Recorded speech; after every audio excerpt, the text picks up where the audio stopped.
하나님의 말씀은 출애굽기 7장 14절에서 19절 말씀까지 우리 같이 읽도록 하겠습니다.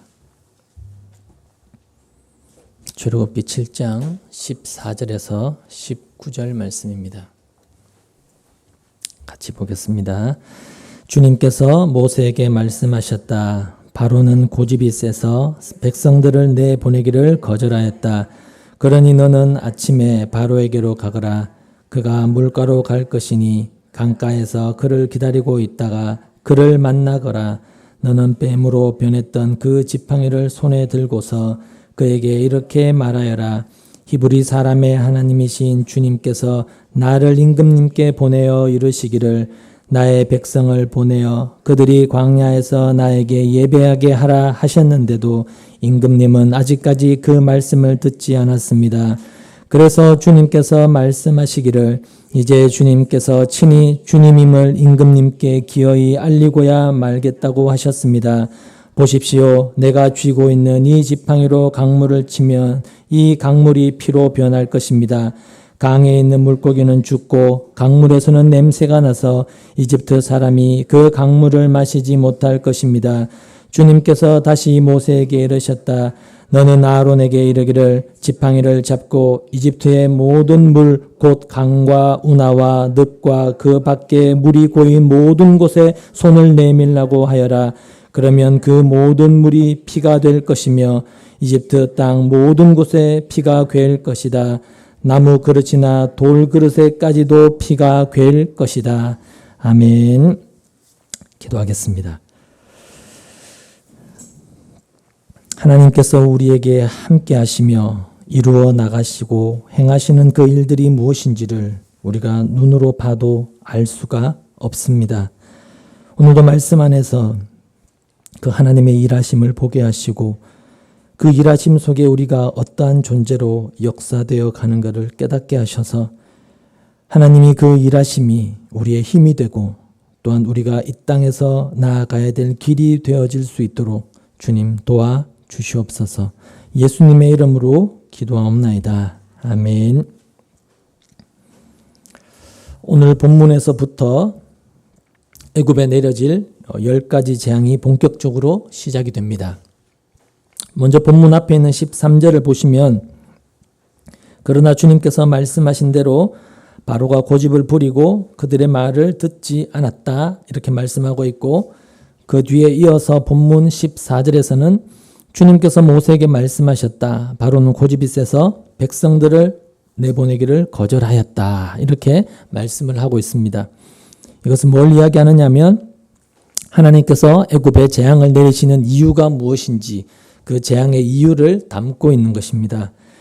그러니까 하나님께서 이제 애굽에 재앙을 내리시는데 재앙을 내리시는 이유가 뭐냐면 모세와 아론이 전하는 그 하나님의 말씀을 바로가 듣지 않고 그래서 이스라엘 백성을 애굽에서 내보내는 것을 거절했기 때문에 애굽에 재앙을 내리는 것이다라는 것을 우리가 알 수가 있는 것이죠. 근데 이렇게 바로는 하나님의 말씀을 듣지 않고 이스라엘 백성을 내보내기를 거절했다. 그래서 하나님께서 애굽에 재앙을 내리신다라는 이 이야기가 하나님을 믿는 우리 입장에서는 쉽게 이해가 됩니다. 우리 입장에서는 바로가 하나님 말씀을 듣지 않으니까 재앙을 내려서라도 말씀을 듣게 하시고 그래서 결국 이스라엘 백성을 보내게 하시는 그런 하나님으로 우리는 그렇게 이해가 된다고 할 수가 있지만 그것은 말 그대로 하나님을 아는 우리의 입장이라고 할 수밖에 없다는 겁니다. 왜냐하면 물론 애굽도 하나님이 창조하신 피조물의 일부분입니다. 하나님이 지으신 피조물이지만 지금 바로를 비롯한 애굽은 자신을 지으신 창조주 하나님을 알아보지도 못하고 그래서 그분의 말을 듣기를 거절했으니까 재앙을 받을 만하다 그렇게 생각이 되겠지만 근데 그것은 어디까지나 하나님을 믿는 하나님을 아는 우리 생각입니다. 그건 우리 생각이고 지금 하나님을 알지 못하고 그래서 믿지도 못하는 바로의 입장에서 생각해 보면 하나님이 내리시는 이런 재앙은 어떻게 보면 굉장히 불합리하고 억울하다고 할 수 있는 그런 면이 사실은 충분히 있다는 것입니다. 왜냐하면 생각해 보십시오. 어느 날 갑자기 모세와 아론이 찾아와서 막무가내로 이게 하나님의 말씀이다. 이게 하나님의 뜻이다. 이렇게 말을 하면서 이스라엘을 내보내라. 이렇게 요구하고 있는 겁니다. 근데 그 말을 듣고 그게 하나님의 뜻이구나. 그래? 그럼 알았어. 그래야지. 라고 하면서 순순히 이스라엘 자손을 내보낼 수 있는 그런 왕이 도대체 누가 있겠느냐는 겁니다. 그러니까 누가 생각해도 이건 말이 안 되는 요구이고 설령 하나님이 모세를 보내서 그런 말을 했다 하더라도 그런 요구는 하나님이 강압적으로 억지를 부리는 것이다. 그런 생각이 들 수밖에 없는 그런 상황이라는 것입니다. 근데 이런 생각은 사실 하나님을 믿는 우리라고 해서 다르지가 않다는 겁니다. 우리도 그렇게 생각을 한다는 거죠. 비록 우리가 성경을 보면서 바로는 하나님 말씀 듣지 않으니까 재앙을 내려서라도 혼을 내줘야 돼. 이런 생각이 들 수가 있지만 그게 내 문제가 되면 우리도 얼마든지 바로와 같은 태도를 취할 사람들이라는 겁니다. 우리가 우리 자신을 봐도 하나님 말씀이라고 해서 그대로 듣고 순종하는 그런 사람이 우리도 아니지 않습니까? 그렇죠? 이스라엘도 전혀 다르지가 않습니다. 모세가 처음 자신들에게 와서 하나님 말씀을 전했을 때는 하나님을 경배했습니다. 예배했죠. 하지만 모세가 바로에게 전한 하나님의 말씀으로 인하여 자신들의 삶이 더욱 고달파지고 힘들어지고 괴롭게 되어진 그 이스라엘에게 모세가 다시금 하나님의 말씀을 전했을 때는 그들은 하나님의 말씀을 듣지 않으려고 했습니다. 처음에 모세가 전했던 하나님의 말씀의 내용과 나중에 전했던 하나님의 말씀의 내용이 달랐나요? 내용은 다르지 않았습니다. 모세가 전했던 하나님의 말씀의 내용이 뭐였나요? 하나님께서 이스라엘 백성 너희를 애굽 사람들의 손에서 빼내어서 하나님이 약속하신 그 땅으로 인도해서 그 땅을 영원한 기업으로 너희에게 주겠다. 그게 하나님의 약속이었고 말씀이었습니다. 그런데 이스라엘이 그 말을 믿고 따랐나요? 안 따랐습니다. 불순종했습니다. 거역했죠. 그럼 모세는 어땠나요? 모세도 다르지가 않습니다. 하나님께서 친히 찾아오셔서 너는 애굽으로 가서 내 백성 이스라엘을 인도해내라 라는 하나님의 말씀을 듣고 어떻게 반응을 했나요? 나는 입이 둔해서 말을 못합니다. 못하겠습니다. 라며 변명과 끊임없는 핑계로 발을 빼려고 했지 않습니까? 이렇게 바로도 모세도 이스라엘도 그리고 저와 여러분도 하나같이 하나님 말씀을 안 듣습니다. 안 들어요. 도대체 들어먹지를 않습니다. 그럼 왜 그렇게 말씀 듣기를 사람들은 거부하느냐? 이유는 간단합니다. 그런 하나님 말씀이 하나님의 요구가 내 입장에서 내 기준에서 무언가 불합리하다라고 생각이 들거나 합리적이 않다고 생각이 들거나 또는 그 말씀이 나를 불리하게 해서 나에게 이익이 되지 않고 도리어 손해가 되게 한다. 그런 생각이 들기 때문에 안 듣는 겁니다. 그렇죠? 그러니까 이것은 나에게 유익이 되는 말이다. 이것은 나에게 복이 되는 말이다. 이것은 나에게 생명이 되는 말이다. 그렇게 생각이 되면 당연히 그 말을 듣겠죠. 근데 말은 유익이 된다고 말하고 복이라고 말하고 생명이라고 말하는데 안 듣는 이유는 뭐죠? 안 믿는 겁니다. 그렇잖아요. 근데 이건 나를 손해보게 한다. 이거는 내 삶에 불합리하다. 그런 생각이 들기 때문에 그 말을 안 받아들이고 안 따라가는 겁니다. 그래서 자기가 하고 싶은 대로 사는 것 아닙니까? 이유는 굉장히 간단합니다. 마찬가지로 지금 바로가 이스라엘을 내보낸다면 자신에게 유익이 되는 게 뭐가 있습니까? 얻는 게 있나요? 아무것도 없습니다. 얻기는커녕 오히려 지금까지 잘 부려먹던 노예들이 애굽 땅에서 사라짐으로 해서 겪게 될 수많은 불편함과 손해는 경제적 손실은 엄청날 겁니다. 근데 바로가 그런 모든 걸 감수하고서라도 이스라엘을 내어보내야 될 이유가 있습니까? 없잖아요. 아무런 이유가 없습니다. 심지어 자신은 모세가 말하는 그 하나님이 누군지 듣도 보도 못한 그런 신인데 그 신의 말을 들을 필요가 당연히 없지 않습니까? 하나님을 모르는데. 그리고 모세도 마찬가지죠. 모세가 계속해서 하나님께 반복해서 했던 이야기가 뭐였나요? 자신의 입이 둔하다. 나는 말을 못합니다. 입이 둔합니다. 그래서 안 됩니다. 못하겠습니다. 이렇게 이야기하는 것도 사실은 바로에게 내 말을 전해서 이스라엘을 내보내게 해라라는 하나님의 그 말씀이 불합리하게 그리고 자신에게 불리하게 작용될 것으로 그렇게 들렸기 때문에 그런 말을 했던 것입니다. 모세 입장에서는 바로가 자기 말을 들을 이유가 없다고 그런 생각이 들 수밖에 없지 않겠습니까? 심지어 모세는 이미 그걸 경험도 했지 않습니까? 모세가 말을 안 듣는 걸. 가라고 해서 갔는데 바로는 말을 도대체 들어먹지를 않고 심지어 그 일로 인해서 이스라엘의 고통만 더 가중이 되고 그로 인하여 백성들의 원망과 저주가 자신에게로 쏟아지는 경험을 실제로 했지 않습니까? 그렇게 하나님 말씀 때문에 결국 이스라엘 자손들의 삶이 더 힘들고 고달파지는 그 현실을 모세가 직시하면서 하나님이 그들을 애굽에서 나가게 하시고 그들에게 약속의 땅을 준다라는 이 말씀이 모세에게 과연 얼마나 믿어지고 실감이 되었겠느냐라는 것이죠. 실감이 안 되는 건 당연하지 않겠습니까? 보이는 현실이 지금 이건데. 그러니 하나님 말씀은 현실과 안 맞다. 비현실적이다. 현실에서는 하나님 말씀대로 살면 전혀 도움이 안 된다라면서 말을 안 듣는 겁니다. 안 듣는 거죠. 비현실적이니까. 유익이 안 되니까. 이렇게 이 사람이란 인간이란 존재는 하나님 말씀이라는 것이 그 인간에게 떨어지면 드러나게 되는 게 뭐냐? 모든 사람은 자기 중심이다라는 게 드러나게 됩니다.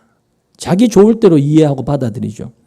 전에도 말씀을 드린 것처럼 하나님 말씀이 등장을 하면 그 말씀을 대하는 모든 인간에게서 드러나는 것은 늘 자기 중심이라는 것.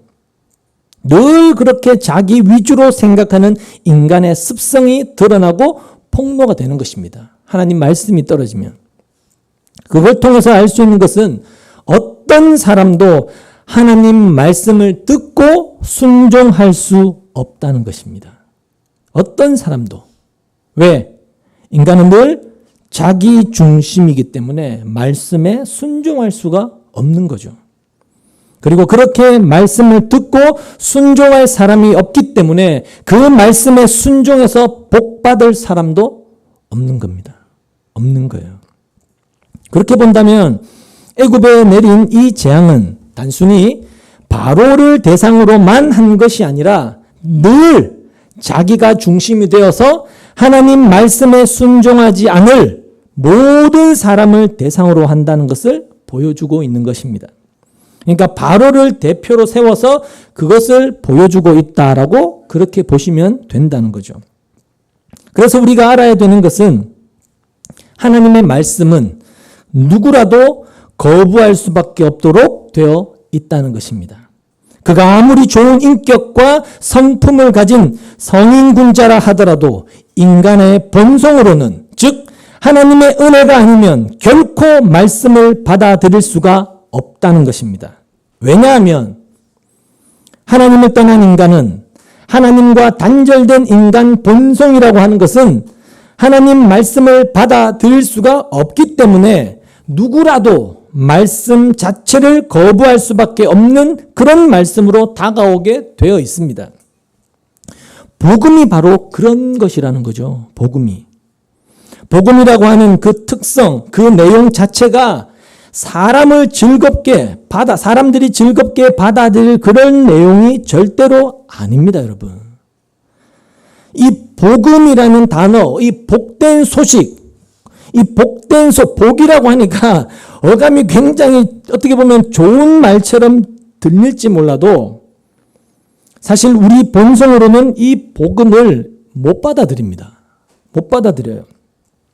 자신을 무가치하고 불가능하고 무능력한 존재로 저주받은 죄인으로 인정하고 그래서 자신을 부정해야만 되는 것이 이 복음의 세계인데 자신에 대한 무한한 애정과 긍정이 인간의 본성이거든요.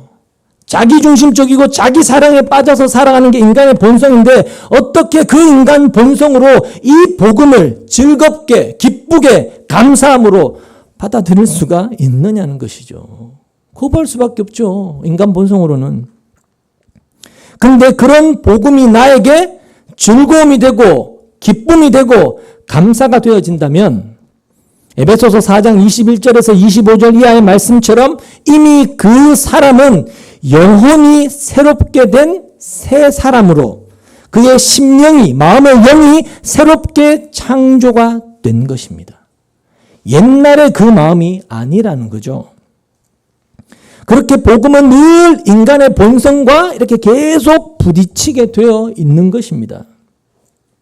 그러니까 복음이라고 하는 것은 우리가 처음부터 목사가 설교하는 걸 딱 듣고 기쁘다, 감사하다, 좋다 그렇게 받아들인 게 아닙니다. 그렇게 받아들일 수가 없습니다. 내 본성과 끊임없이 부딪혀요. 내 본성과 끊임없이 부딪히고 그래서 계속된 갈등이 일어나요. 이게 진짜 맞나? 틀리냐? 의심하는 그런 수많은 과정 가운데서 뭔가 나의 현실과 내 모습을 보고 깨달아가면서 이게 맞구나. 이게 진짜 복음이구나. 그걸 알아가게 되는 것입니다. 그걸 은혜라고 한다고 제가 수도 없이 말씀드렸지 않습니까? 그랬을 때 그 말씀이 하나하나가 나에게 현실로 나에게 진리로 다가오게 되는 것입니다. 그걸 기적이라고 하고 하나님이 은혜를 베푸신 증거라고도 하며 하나님의 일하심, 그 사람에 대한 하나님의 역사하심이라고 그렇게 이야기를 하는 것입니다. 그러니까 하나님의 말씀은 그 말씀을 듣고 받아들일 만해서 내가 순종하는 것이 아니고 하나님에 의해서 받아들여지게 되고 순종하게 되어지는 것입니다. 그래서 순종은 강요한다고 되는 게 아니에요. 그래서 말씀드린 것처럼 하나님 말씀은 태생적으로 나 중심으로 살아가는 인간이 순종해낼 수 있는, 순종할 수 있는 그런 내용으로 되어 있지 않다는 것을 우리가 먼저 알아야 되는 것이고 그걸 우리가 진짜로 인식하고 안다면 지금의 교회가 말씀에 순종하시면 복받습니다 라는 이런 말들이 허구라는 것을 우리는 알아챌 수가 있는 것이죠. 말씀에 순종하고 살면 복받는다. 말은 맞습니다. 말은 맞지만 우리에게 그 말씀대로 순종하고 지킬 능력이 없다. 그걸 전제한다면 그 누구도 말씀을 지켜서 복받을 그런 사람은 존재하지 않는다라는 그런 답을 우리가 내릴 수밖에 없죠. 그리고 그 말은 내가 한 일이 복이 되어서 나에게 다시 돌아오는 그런 것도 없다는 것이죠. 내가 어떤 일을 하고 어떤 행위를 해도 그게 나에게 복으로 돌아오는 갚아지는 그런 것도 존재하지 않는 겁니다. 그렇기 때문에 이 복의 통로는 예수밖에 없다라는 것이 성경의 말씀, 하나님의 말씀이고 예수님이 이 세상에 오신 것도 유일한 복의 통로가 되어주기 위해서 오신 겁니다. 우리가 무언가를 해서 그 복을 얻어낼 수 있다면 예수님이 오실 필요가 없죠. 근데 그럴 수 없기 때문에 예수님이 유일한 복의 통로로 오신 겁니다. 그래서 예수님이 뭐라고 말씀하셨나요? 내가 곧 길이고 진리고 생명이다. 이렇게 말씀을 하신 것인데 예수님이 우리의 유일한 복의 통로가 되신다라는 이 말은 그래?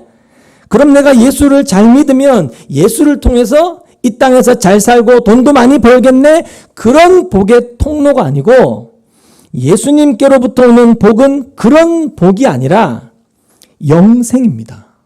영생. 즉 사망에서 생명으로 옮겨지게 되는 생명 그 자체가 예수님께로부터 오는 복입니다. 그러니까 예수님이 복의 통로다라는 말의 의미는 예수님을 믿으면 예수님으로부터 인하여 세상이 복이라고 규정해 놓은 그런 돈, 명예, 지위, 건강 그런 것을 받는다라는 그런 뜻이 아니라 죄로 인한 사망에서 생명으로 옮겨지는 유일한 통로가 예수 그리스도다. 그런 의미가 되는 것이죠. 그리고 이런 모든 내용들을 알고 그걸 자기 속에 두고 살아가는 그것이 바로 하나님 백성답게 사는 신자다움이다. 그렇게 성경은 이야기를 하고 있는 것입니다. 자, 이런 내용을 마음에 잘 새기시고 오늘 본문을 살펴보겠습니다. 먼저 본문 19절을 보시면 주님께서 다시 모세에게 이르셨다. 너는 아론에게 이르기를 지팡이를 잡고 이집트의 모든 물, 곧 강과 운하와 늪과 그 밖에 물이 고인 모든 곳에 손을 내밀라고 하여라. 그러면 그 모든 물이 피가 될 것이며 이집트 땅 모든 곳에 피가 될 것이다. 나무 그릇이나 돌 그릇에까지도 피가 될 것이다. 라고 말씀합니다. 이렇게 애굽에 내린 첫 번째 재앙은 애굽의 모든 물이 피가 되는 재앙이었습니다. 근데 이 재앙을 보시면 단지 어떤 강이나 호수와 같이 그런 어떤 커다란 물만 피가 되는 게 아니고 보니까 물이 고인 모든 곳에 심지어 나무 그릇이나 돌 그릇까지도 피가 고일 것이다. 이렇게 이야기하는 걸 보니까 집안에 있는 모든 물까지 몽땅 다 피로 바뀌어 버린 겁니다. 당시의 나일강은 애굽 사람들의 식수원입니다. 애굽의 중심이 바로 나일강이었다는 거죠. 근데 그 나일강 물이 피가 되어서 18절에서 예언한 대로 물고기가 죽고 죽은 물고기의 사체로 인해서 강에서는 악취가 나고 거기에다가 그릇의 물까지 다 피가 되었으니까 애굽 안에는 지금 마실 물이 전혀 없는 그런 심각한 상황이 되어버린 것입니다. 이렇게 애굽에 내린 이 재앙을 보면서 이스라엘 백성들은 어떤 태도를 취했을까요? 우리를 괴롭히더니 꼴 좋다, 잘 됐다라고 하면서 하나님이 하신 일을 박수치며 환영했을까요? 이 재앙이 애굽 사람들에게만 국한되는 그런 재앙이었다면 당연히 그랬을 겁니다. 하지만 물이 피가 되는 이 재앙은 애굽 온 땅에 내려졌고 당연히 애굽 땅에 거주하고 있는 이스라엘도 그 재앙으로 인한 고통을 함께 고스란히 겪어야 했습니다. 그러니까 애굽 온 땅에 물이 피가 되었으니까 애굽에 거주하는 이스라엘도 당연히 마실 물이 없게 된 것이죠. 똑같은 상황에 처한 겁니다. 하나님이 이스라엘과 애굽을 구분해서 재앙을 내리실 때가 언젠가 하면 나중에 파리 재앙 때부터입니다. 네 번째 재앙인 파리 재앙 그때부터 구별을 하십니다. 그때까지는 애굽과 이스라엘을 구별했다는 내용이 없습니다. 애굽과 똑같은 재앙 속에서 이스라엘이 포함이 되어 있는 것이죠. 그렇게 보면 파리 재앙 전까지 물이 피가 되고 애굽 온 땅에 개구리가 올라오고 먼지가 티끌이 이가 되어서 그들이 겪게 되는 그 고통도 이스라엘도 다 포함이 되어 있는 것입니다. 자, 그렇다면 조금 더 근본적으로 생각해서 그럼 이 재앙은 지금 누가 내리시는 겁니까?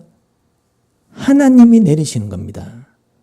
그렇다면 지금 애굽과 애굽 안에 있는 이스라엘은 지금 하나님의 일하심을 경험하고 있는 것입니다. 맞습니까? 하나님의 일하심을 그들은 지금 경험하고 있는 것이죠. 근데 애굽도 이스라엘도 지금 자기들이 하나님이 하시는 일을 경험하고 있다, 체험하고 있다고 생각하지 못하고 있습니다.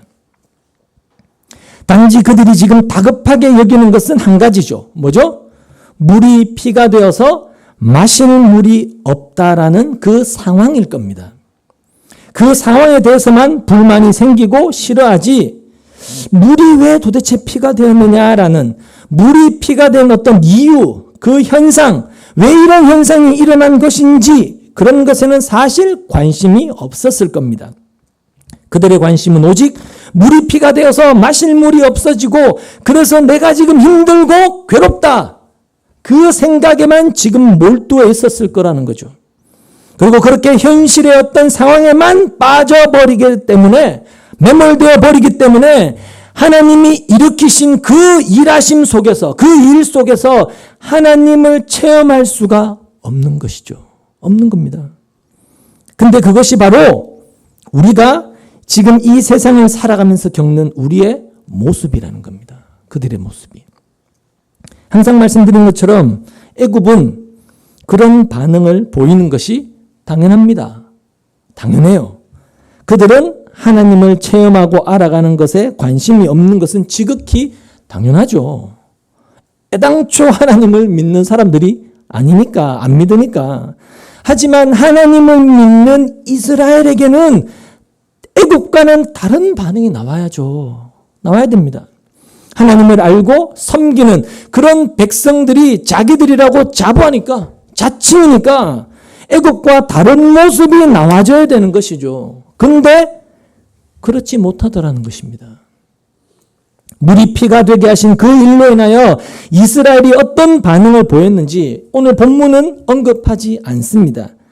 하지만 이스라엘이 광야 시절을 보낸 것을 생각해 보면 그들이 어떤 반응을 보였을지 짐작이 되죠. 충분히 짐작이 됩니다. 광야에서 물 때문에 저들이 어떤 반응을 보였는지 성경에 잘 나오지 않습니까?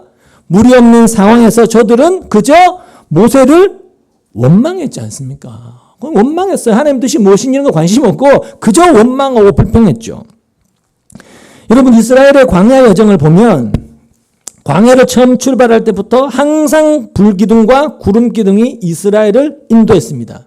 낮에는 구름기둥이, 밤에는 불기둥이 그들을 한결같이 인도했습니다. 그리고 아시다시피 불기둥과 구름기둥은 하나님이 자기 백성 이스라엘과 함께 하신다라는 증표였어요. 증표. 내가 너희와 함께 한다는 증거가, 동행한다는 증거가 불기둥과 구름기둥이었습니다. 그렇다면 광야에서 이스라엘이 겪는 모든 상황들은 곧 하나님이 이스라엘과 함께 하신 가운데 발생하는 것들입니다. 맞죠? 하나님이 함께하고 있는데 물이 없는 상황이 생기는 것이고 먹을 것이 없는 상황이 생기고 그런 상황들이 발생한 것이라는 거죠. 하나님이 함께하고 있는데. 그럼 하나님이 함께 하시는데 물이 없고 먹을 것이 없는 그 괴로운 상황이 주어진다면 여러분, 그건 뭘 의미하는 것이겠습니까? 하나님이 함께 하는데 물이 없어요. 먹을 것도 제대로 없어요. 그건 뭘 의미합니까? 그것은 하나님이 함께 하신다고 하는 것이 이스라엘이 원하는 그런 편안한 삶, 먹을 것 주고 마실 것 주고 배부르게 하는 그런 어떤 삶에 필요한 것들을 제공해 주는 그런 결과로 하나님의 함께 하심이 나타나는 것이 아니다. 그걸 체험으로 알게 하시는 것입니다. 자, 하나님이 함께 하시는데 불기둥, 구름기둥으로 인도하는데 근데 물이 없습니다. 그걸 통해서 왜 물이 없지? 왜 물을 안 주시지? 라는 그런 원망이 나오는 것은 애굽과 똑같은 사고방식이고 이스라엘은 그런 상황에서 하나님이 함께 하는데도 물이 없는 것은 하나님이 함께 하시는 것이 우리에게 물 주고 먹을 것을 주는 그런 목적으로 함께 하시는 것이 아니구나. 우리가 지금까지 잘못 알았구나. 이걸 알아가야 되는 거죠. 그렇죠? 그게 하나님을 체험하고 경험하고 알아가는 것입니다. 하나님이 어떤 분이신지 알아가는 거죠. 그러니까 이스라엘이 광야에서 물이 없고 먹을 것이 없는 그런 상황을 겪는 것은 그런 상황을 통해서 하나님이 누구신가를 몸으로 체험하고 배우는 기회가 될 수 있는 거죠. 근데 이스라엘은 하나님을 체험하고 배울 수 있는 모든 일들을 하나님을 체험하고 배워가는 것으로 보지 않고 단지 그런 상황 때문에 내가 힘들다, 내가 괴롭다, 내가 고통스럽다, 죽고 싶다 이것만 생각을 하는 겁니다. 애굽과 똑같이요. 그래서 그런 현실이 되게 했다고 생각하는 모세를 그저 원망했을 뿐 도대체 하나님에 대해서는 전혀 생각하지를 않았던 거죠. 않는 거죠. 그러니까 이런 내용들을 보면서 우리 자신을 좀 보자는 겁니다. 우리 자신을요. 우리도 살아가면서 하나님은 나에게 함께 하십니다. 하나님은 나와 함께 하십니다. 그런 이야기를 늘 하잖아요. 임마누엘 대신 하나님이라고 늘 그렇게 말을 하는데, 근데 함께 하시는데도 우리가 살아갈 때 보면 내가 원치 않는 수많은 일들을 겪지 않습니까? 그런 일들을 겪을 때 하나님은 왜 나를 안 도와줄까? 함께 하신다고 했는데, 혹은 내가 뭘 하나님께 잘못해서 하나님이 지금 나를 외면하시고 치시고 나를 버린 것 아니냐? 이렇게 생각하는 게 아니라, 내가 원하는 그 일을 도와주고 이루어주려고 하나님이 나와 함께 하시는 것이 아니구나. 이걸 확인해 가고 배워가야 한다는 거죠. 하나님을 알아가야 된다는 겁니다.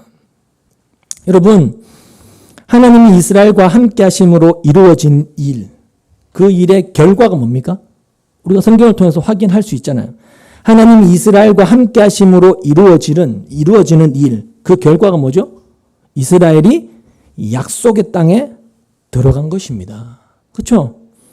그게 함께 하신 결과입니다. 하나님이 이스라엘과 함께 하시면서 하나님이 세우신, 하나님이 약속하신 그 언약을 하나님이 이루어내시는 거죠. 그죠? 그러니까 하나님이 이스라엘과 함께 하신 것은 언약을 이루시기 위해서 함께 하시는 겁니다. 그래서 신이 나와 함께 하면 내 삶이 편안해진다, 윤택해진다, 복받는다 라는 이런 생각은 전부 다 애굽적 생각이에요. 세상적 생각이란 말입니다. 애굽이 신을 섬긴 이유가 다 그것이었지 않습니까? 가나안의 이방인들이 섬겼던 신을 섬기는 목적이 다 그것이었잖아요. 신을 잘 섬기면 신이 그가 가진 능력으로 내 삶을 도와줘서 내가 잘 되고 편해진다. 편하게 살 수 있다. 여러분, 이게 우상이에요. 이게 우상이란 말입니다. 그리고 그걸 위해서 신을 섬기는 것이 우상 숭배입니다. 그러니까 오늘 신자들이 어떻게 보면 우상 숭배하고 있을 수 있다고요. 그래서 하나님이 애굽에 재앙을 내리시는 것은 바로 그런 애굽적 생각, 즉 미신적 사고방식을 부수시는 것입니다. 이스라엘이 약속의 땅에 들어가게 된 것은 하나님이 그들과 함께 하셨기 때문에 된 일이라고 그렇게 말씀을 드렸는데, 이 말을 다른 말로 바꾸면 하나님이 이스라엘과 함께 하셨다라는 그 말은 하나님이 긍휼로 그들을 대하셨다라는 그런 말로 바꿀 수 있습니다.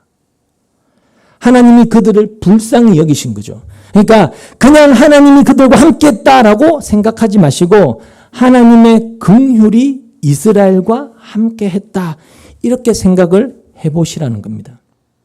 그러니까 하나님의 긍휼이 그들과 함께 했기 때문에 애굽처럼 홍해에서 전부 다 빠져 죽어야만 했던 이스라엘이지만, 그들이 심지어 광야에서 불순종하고 거역해서 모두 다 죽어야 될 그런 존재들이지만, 그런 이스라엘이 가나안 땅에 들어간다는 거죠. 그리고 이스라엘이라는 존재는 바로 그걸 아는 사람이라는 겁니다. 하나님의 긍휼이 나와 함께하기 때문에 내가 약속의 땅에 들어간다, 이걸 아는 사람이 이스라엘이라는 존재라는 말입니다. 그리고 이런 함께 하심을 아는 것이 지금의 기독교인들에게도 굉장히 중요한 내용이라는 사실입니다. 왜냐하면요, 지금의 기독교인들도 하나님의 이 함께 하심을 애굽적 사고방식으로, 애굽적 생각으로, 미신적으로 이해하고 있지 않습니까? 하나님이 나와 함께하면 내 삶의 질이, 형편이, 환경이 달라진다, 그런 생각 많이 하지 않습니까? 대부분 다. 하나님이 함께하는데 내 삶에 좋지 않은 일이 일어나겠느냐? 그런 생각이 있는 거죠. 하나님이 다 막아주고 지켜주겠지, 그렇게 생각을 하는 겁니다. 그렇게 생각을 갖고 있다가 내 삶에 원치 않은 일들이 딱 부딪히면 어떻게 돼요? 나자빠지는 거예요. 자기가 믿고 있는 신앙을 다 팽개쳐버리고 교회를 떠나는 사람 얼마나 많지 않습니까? 그러니까 그런 식으로 미신을 믿는 애굽에 재앙이 내렸다, 그렇게 생각을 해보시라는 겁니다. 왜? 하나님의 함께 하심은 그런 뜻이 아니니까. 그런 목적으로 함께 하시는 것이 아니니까. 여러분, 하나님을 애굽적인 생각으로 나를 잘 되고 편안하게 살게 해주는 그런 하나님으로 생각하지 마시고, 하나님을 긍휼의 하나님, 사랑의 하나님, 인자의 하나님으로 그렇게 한번 생각해 보십시오. 하나님에 대한 생각을 한번 바꾸어 보십시오. 그런 하나님으로 생각을 우리가 하게 되면 하나님이 나와 함께 하신다라는 것은 하나님의 긍휼이, 불쌍히 여기심이, 인자와 자비가, 그분의 그 무한한 사랑이 나와 함께 한다라는 그런 뜻이 됩니다. 그러면 그 말은 하나님의 그 긍휼과 하나님의 그 사랑과 하나님의 그 인자와 자비하심이 나와 함께 하지 않는다면, 나에게 없다면 나는 어떤 존재가 되나요? 멸망당할 존재. 나는 재앙에 속한 존재와 똑같다. 애굽에 속한 자들과 똑같다라는 그런 결론에 도달할 수밖에 없지 않겠습니까? 그리고 내가 그런 존재와 다를 바가 없다라는 그 증거는 지금 우리가 살아가는 우리의 삶 속에서도 계속 터져나오고 있지 않습니까? 살아가면서 조금만 힘들고 어려운 일이 부딪히면 어떻게 해요? 비읍. 이렇게 살아서 뭐하나? 차라리 죽는 게 낫지. 그런 생각도 들고, 그래서 욥처럼 자기가 원치 않는 그 어려움을 당면하면 죽고 싶지만 죽으면 지옥 갈 것 같으니까 못 죽어서 자신의 삶을 저주하자고, 그렇지 않습니까? 왜 나를 이 모양 이 꼬라지로 태어나게 해서 이런 가정에 태어나서 왜 나를 이렇게 힘들고 어렵게 만드는, 이렇게 신세한탄하지 않습니까? 근데 여러분, 그게 하나님을 체험하는 것이라는 겁니다. 우리의 상황을 그렇게 만드셔서 그런 나에게서 뭐가 나오는지 보게 하시는 거예요. 그런 상황에서 너에게 도대체 뭐가 나오냐? 하나님을 믿고 의지하는 그 믿음이 나오냐? 아니잖아. 끊임없는 불평과 원망과 짜증이 나오지 않느냐. 늘 그렇게 자신을 보게 하는 거죠. 그래서 우리가 말씀 앞에 서게 되면, 정당한 하나님의 말씀 앞에 서게 되면 우리 자신을 보게 되면서, 이래서 긍휼의 하나님의 그 인자하심의 하나님이 나와 함께 하지 않으면 나는 안 되는 존재구나. 그걸 확인하고 또 확인하고 오늘 확인하고 내일 확인하면서 그렇게 점점 나아져 가는 겁니다. 그렇게 하나님이 함께 하시는 그 이유를 알게 됨으로써 비록 힘들고 어려운 삶은 그대로지만, 하나도 변화되는 게 없지만 그 긍휼로 인하여 이제 감사가 생산되어지고 열매 맺게 되는 것입니다.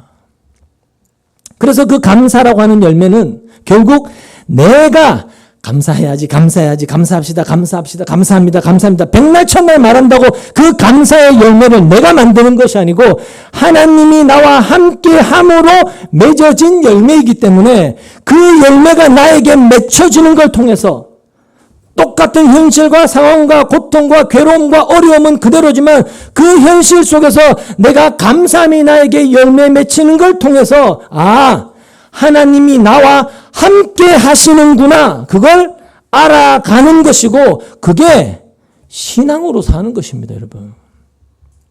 그렇기 때문에 우리가 하나님을 체험한다는 것이 뭐 지팡이가 뱀이 되고 물이 피가 되는 그런 놀라운 광경을 내가 목격하고 체험하는 이걸 말하는 것이 아니라 그런 모든 상황 통해서 긍휼의 하나님을 알게 되는 겁니다. 인자의 하나님을 알게 되는 거예요. 그게 하나님을 체험하는 것입니다. 이게 하나님의 긍휼이구나, 그걸 알게 되는 것. 나는 왜 하나님의 긍휼을 떠나서는 살 수 없는지 그 이유를 아는 거죠. 그게 하나님을 체험하고 경험하는 것입니다. 애굽에 내리는 재앙을 보면 물이 피가 되는 것으로 재앙이 시작을 합니다. 피로 시작을 하는데 마지막 재앙도 피와 연관이 있습니다. 마지막 재앙이 뭔지 아시죠? 어린 양의 피를 대문의 좌우 설주와 위에 있는 임방에 바른 자들과 바르지 않는 자들을 구분하셔서 어린 양의 피를 바르지 않는 자들은 모두 죽고 어린 양의 피를 바른 자들만 살아나는 재앙이 10번째 마지막 재앙이지 않습니까? 이렇게 마지막 재앙도 피와 연관이 되어 있습니다. 그리고 하나님께서 모세를 바로에게 보내실 때 3가지 이적을 보여주셨는데 3번째로 말씀하신 것이 바로 나일강이 피가 되는 것이었죠. 출애굽기 4장 9절에 보면 이렇게 말씀합니다. 그들이 이 두 이적도 믿지 않고 너의 말도 믿지 않으면 너는 나일강에서 물을 퍼다가 마른 땅에 부어라. 그러면 나일강에서 퍼온 물이 마른 땅에서 피가 될 것이다. 자, 이것으로 볼 때 애굽에 내린 재앙의 중심 내용은 뭐와 연관했을까요? 애굽에 내린 내용의 중심 내용은 피입니다. 피. 첫 번째 재앙도 피고 마지막 재앙도 피입니다. 그래서 이 애굽에 내린 재앙의 중심은 피예요. 피. 피로 시작해서 피로 끝난다라는 것을 보여주는 것으로 그렇게 볼 수가 있죠. 그러니까 하나님은 지금 뭔가 재앙 속에서 이 피를 가지고 뭔가를 말씀하시려고 한다. 이런 의미가 되기 때문에 그 피가 우리에게 말하는 것이 무엇인지를 아는 것이 굉장히 필요하다고 할 수 있죠. 자, 그러면 여러분은 성경에서 피라고 하면 뭐가 제일 먼저 떠오르십니까? 피. 당연히 예수님이 십자가에서 흘리신 피가 생각이 나시죠. 그리고 그 피의, 그 십자가의 피는 기독교 복음의 중심입니다. 기독교 신앙의 핵심이 피죠, 피. 자, 그렇게 본다면 애굽 재앙 중심에는 피가 흐르고 또 신약 시대 복음의 중심에도 피가 흐른다. 이렇게 우리가 일단 생각해 볼 수가 있습니다. 근데 그 피를 단순히 예수님이 흘리신 그 피만 생각하면 안 돼요. 안 됩니다. 구약에서 생각할 피가 하나가 더 있습니다. 왜 예수님이 피를 흘리셔야만 됐는지 그 전에 구약에서 흘린 피가 있습니다. 성경에 보면 최초로 등장한 피 사건, 뭐죠? 가인이 아벨을 죽인 살인 사건이 있죠. 가인이 아벨을 죽임으로써 아벨이 피를 흘렸지 않습니까? 근데 가인의 이 살인 사건을 가인이 아벨을 죽인 사건으로만 보시면 안 됩니다. 안 돼요.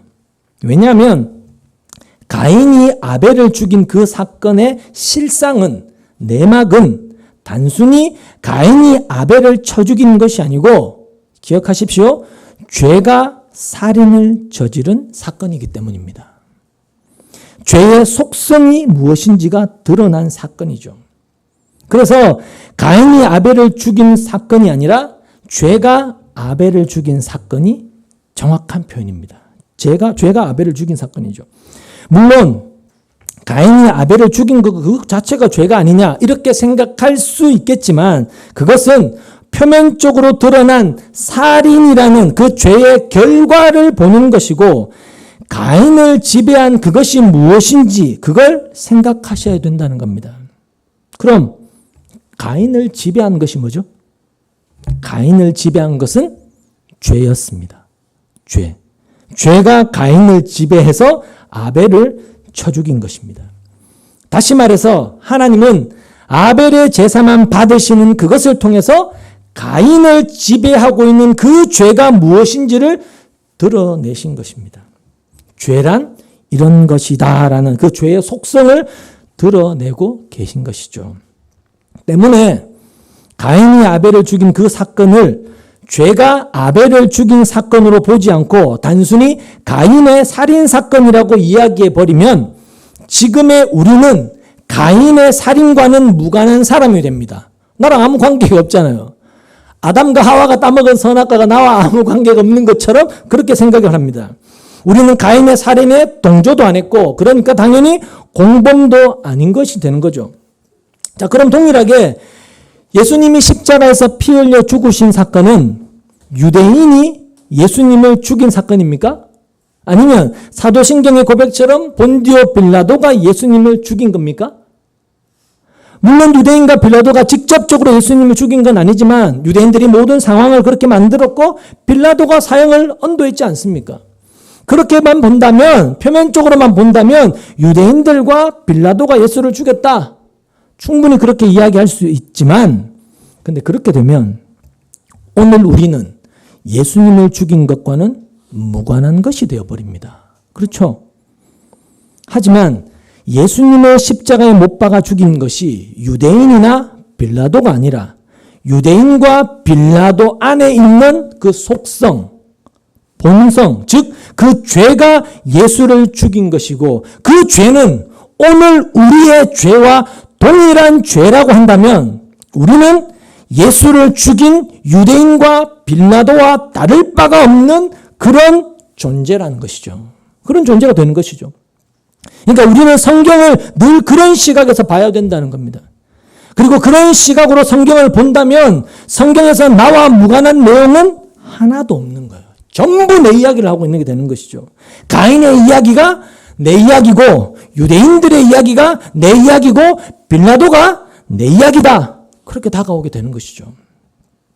자, 가인이 아벨을 죽인 이유는 아시다시피 하나님이 자기 제사는 받지 않아서 죽인 것인데 하나님이 자기 제사를 받지 않았다고 해서 동생을 쳐 죽인다는 것이 상식적으로 쉽게 이해가 되지 않습니다.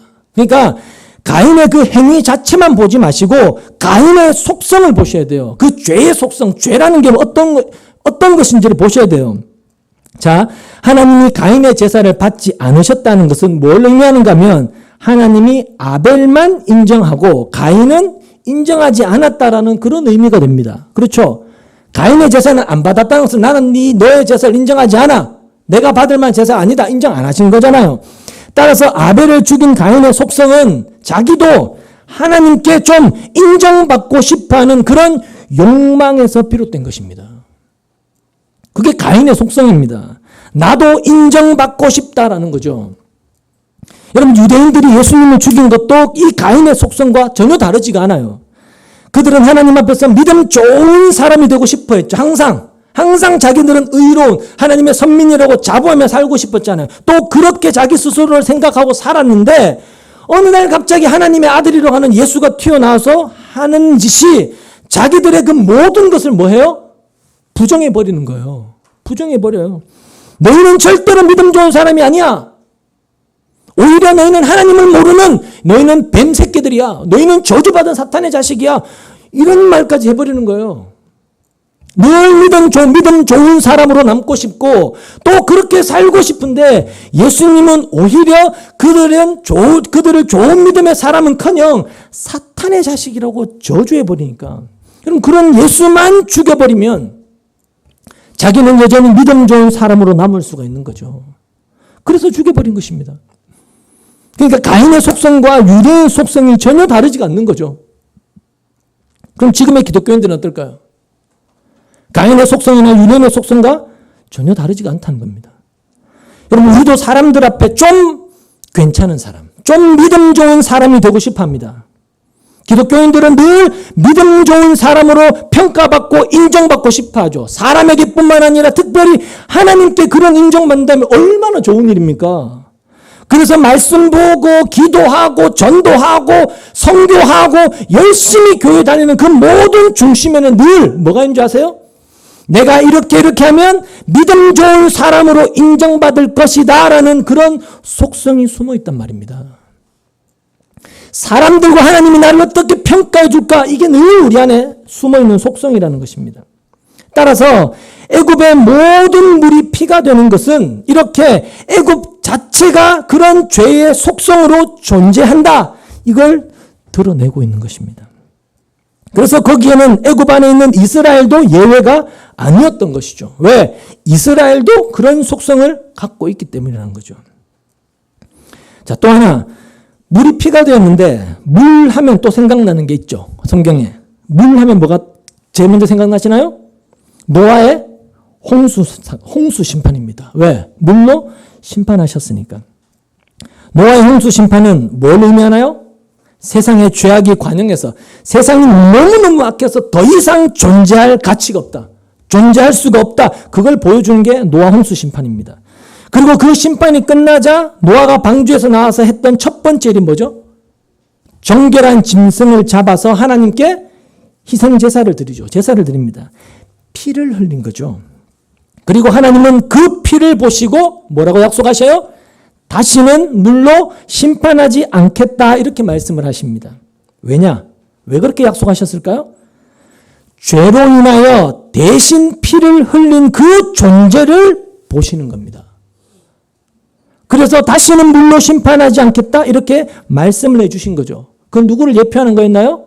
예수님을 예표하는 거 있잖아요. 무지개는 바로 그것이 물이 피가 되게 하신 이 첫 번째 재앙에 담겨있는 의미고, 이 재앙을 통해서 그걸 말씀해 주고 있는 것으로 그렇게 볼 수가 있다는 것이죠. 물론 애굽이나 지금 이스라엘이 이 재앙에서 그런 하나님의 뜻 알 리가 만무하죠. 모르겠죠, 당연히. 그러니까 여러분, 우리가 이것만 보더라도 인간이란 존재는 보고도 보지 못하는 존재다라는 것이 드러나는 거잖아요. 하나님은 끊임없이 보여주고 말씀하시고 들려주시는데도 보고도 보지 못하고 들어도 깨닫지 못하는 어리석고 무지하고 그런 존재. 그게 인간이라는 겁니다. 그렇게 하나님은 재앙을 통해서 세상의 이 현실과 그 모습을 낱낱이 드러내시고 폭로시키는 것입니다. 그게 재앙에 담겨있는 하나의 의미라고 우리가 할 수 있다는 거죠. 근데 오늘 본문에 보면 애굽의 마술사들도 이 물이 피가 되게 하는 것을 흉내를 내지 않습니까? 22절을 보시면 그런데 이집트의 마술사들도 자기들의 술법으로 그와 똑같이 하니 주님께서 말씀하신 대로 바로가 고집을 부리면서 그들의 말을 듣지 않았다라고 이야기합니다. 자, 마술사들도 아론이 한 일을 흉내내는데 겉으로 보기에는 엄청난 능력을 보여주는 것처럼 보인다는 겁니다. 앞에서는 지팡이가 뱀이 되게 하는 그것을 그들이 따라서 흉내내는데 그것보다도 물이 피가 되는 일은 더 대단한 능력으로 그렇게 우리가 볼 수가 있지 않습니까? 근데 여기에서 이해되어지지 않는 것이 하나가 나오는데 그것은 이미 아론으로 인하여 애굽의 모든 물이 피가 됐습니다. 근데 어떻게 애굽의 마술사들이 그걸 흉내낼 수가 있느냐는 거죠.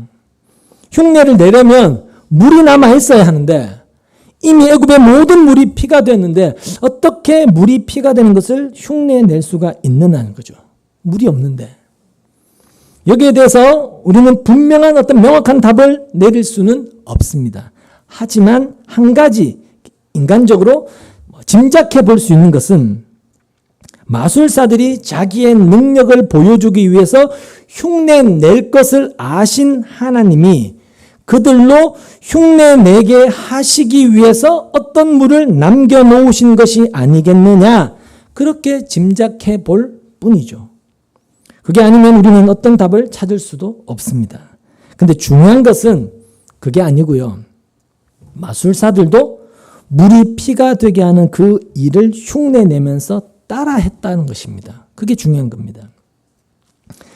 여러분, 지금 이 피가 의미하는 것은 앞에서도 제가 언급했지만 인간의 죄를 대신하여 흘린 피가 있고 그 피가 곧 죄의 속성 아래에 있는 우리에게는 생명이 된다. 그걸 의미하는 것입니다.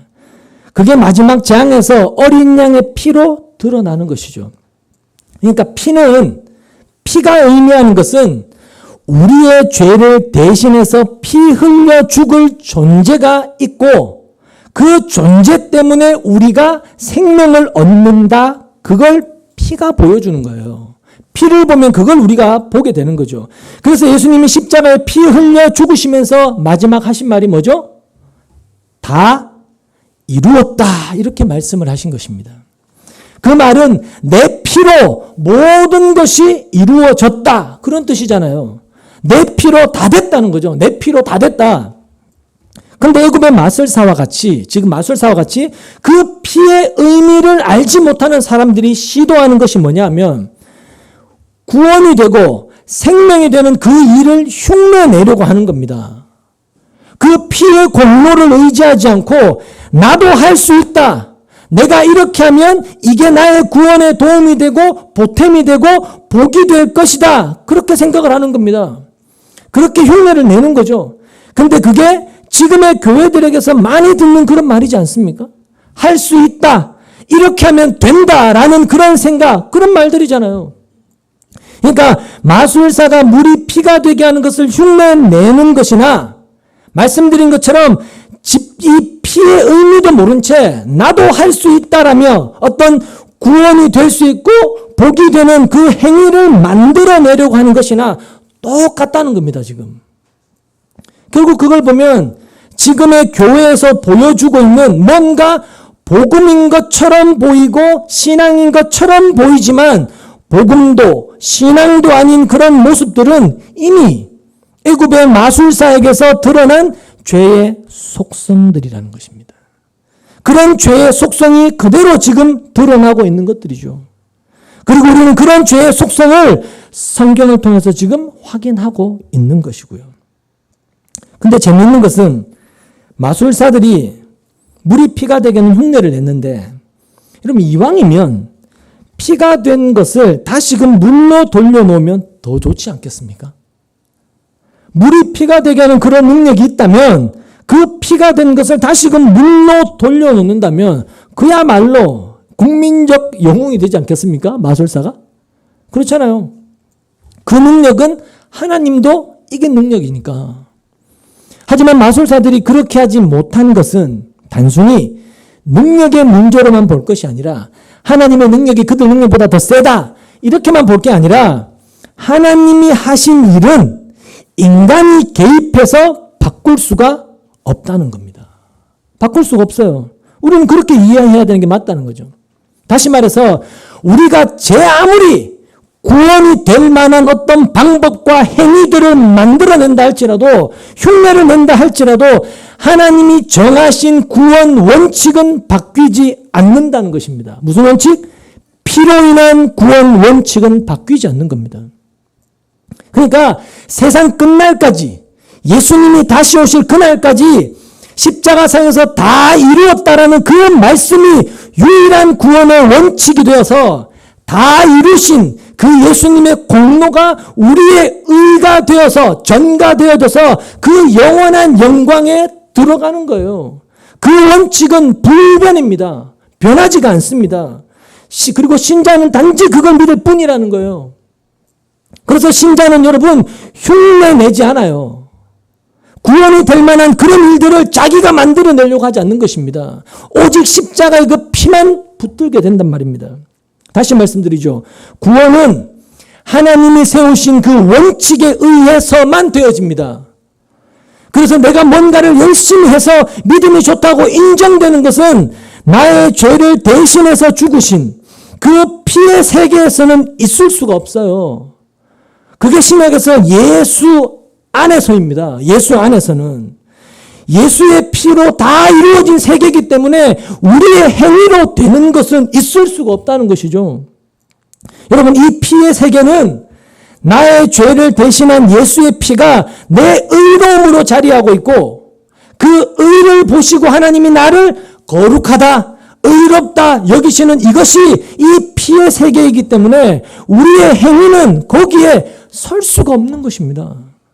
이 내용을 여러분 부디 여러분의 마음속에 잘 새겨두셔야 돼요. 왜냐하면 이 자체가 복음이니까. 이게 복음이잖아요. 22절을 다시 보시죠. 그런데 이집트의 마술사들도 자기들의 술법으로 그와 똑같이 하니 주님께서 말씀하신 대로 바로가 고집을 부리면서 그들의 말을 듣지 않았다. 이렇게 이야기합니다. 바로는 자기 마술사들도 자기들의 술법으로 물이 피가 되게 하는 것을 보면서 고집을 부리죠. 고집을 부리는데 다른 말로 하면 완악함을 부리는, 마음이 완악해지는 거예요. 강팍해지는 거예요. 왜? 나도 한다. 나도 할 수 있다는 거죠. 우리도 하는데 그거 아닙니까? 그리고 그것 때문에 모세의 말을 듣지 않습니다. 하나님의 말 듣지 않아요.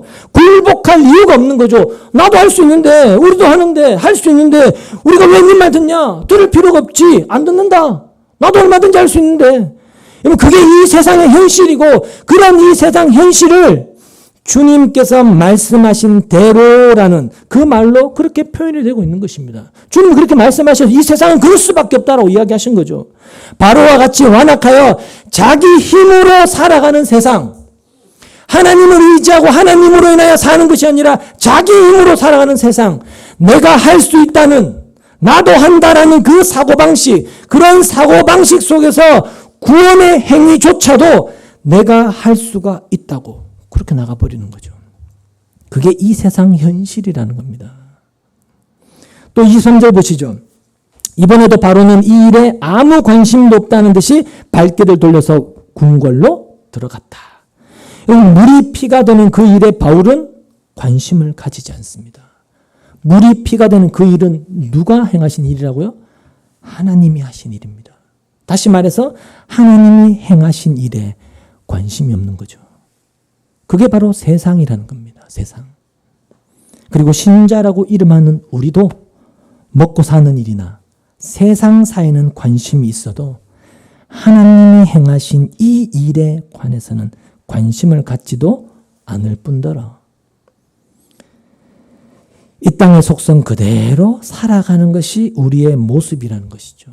우리의 관심은 늘 어떻게 하면 좀 편하게 살아가는 이 땅의 현실으로만 우리는 행할 뿐이지 하나님이 함께 하시고 늘 일하시는 그 진짜 현실에는 관심이 안 간다는 겁니다. 그런 우리가 어떻게 그 영광에 들어가게 되느냐, 그걸 좀 다시 생각해 보자는 겁니다. 그것은 하나님이 긍휼로 우리와 함께 하시기 때문이라는 거죠. 하나님의 그 긍휼이 나의 죄를 대신한 그 피의 존재가 있게 하셨고 그분을 이 땅에 보내셨기 때문에 그분으로 말미암아 내가 영광에 들어간다. 그걸 알게 되는 그것이 기적을 경험한 신자다. 그렇게 볼 수가 있는 것이죠. 그렇게 하나님의 긍휼하심에 내 마음이 향하게 되고 그 긍휼하심에 감사가 되어진 이것이 바로 하나님이 나와 함께 하심으로 일어난 기적이고 하나님의 전능하심의 역사다. 우리는 그렇게 봐야 한다는 거죠. 바로 그 기적으로 십자가의 피가 내 마음에 지금 자리하고 있는 것입니다. 그 십자가의 피만 의지하게 되는 것이죠. 그리고 이 주님의 피가 우리의 삶을 어떤 형편에서도 기뻐하게 하고 감사하게 만들어갈 능력이 되는 것입니다. 그 주님의 피가. 그러니까 우리가 신자로 살아간다는 것은 늘 말씀드리지만 세상 그 어떤 것에도 얽매이지 않는 가벼움이고 자유입니다. 여러분. 내가 만들어내야 되고 흉내냄으로써 뭔가를 이루어내야 될 그런 일이 없는 거예요. 우리에게는 내 모든 죄를 대신하여 죽으신 피의 존재이신 예수님이 계시기에 예수님을 믿는 그 피의 세계 안에서 우리는 모든 것을 이루신 그 예수님만을 바라보면 되는 것입니다. 짐이 없지 않습니까? 짐이. 그래서 예수님이 수고하고 무거운 짐진 자들아 다 내게로 와라. 내가 너희를 쉬게 하리라. 이렇게 말씀하셨지 않습니까? 그렇게 예수 안에는 무거운 짐은 없어지고 참된 쉼이 있습니다. 내가 해야 될 일은 없고 주님이 행하신 일만 있으니까. 근데 우리는 내가 해야 될 일이 없다는 이 말도 때로는 불안함이 되어지는 거죠. 아무것도 안 하면 구원받지 못하는 것 아닌가? 늘 본성으로 자꾸만 흘러갑니다. 근데 그런 본성 속에서 주님이 다 이루셨구나. 그 다 이루심이 나에게 복이 되고 나에게 영광이 되구나. 그걸 알게 되고 또 확인하게 되고 그렇게 살아가지는 겁니다. 하나님께 붙들려서. 그러니까 하나님이 함께하지 않는다면 우리의 삶은 결코 이런 삶이 될 수 없는 것이죠. 늘 내 본성으로만 흘러갈 뿐이지. 부디 하나님의 함께하심을 늘 그 속에서 확인하셔서 하나님이 나와 함께하시기 때문에 나의 구원은 흔들리지 않는다라는 그 믿음이 우리를 좀 자유케 하고 복되고 기쁨이 있는 그런 존재로 만들어내고 우리의 삶이 주님의 함께하심으로 인하여 주님으로만 감사하며 살아가는 그런 우리가 되기를 주님의 이름으로 축원합니다. 기도하겠습니다.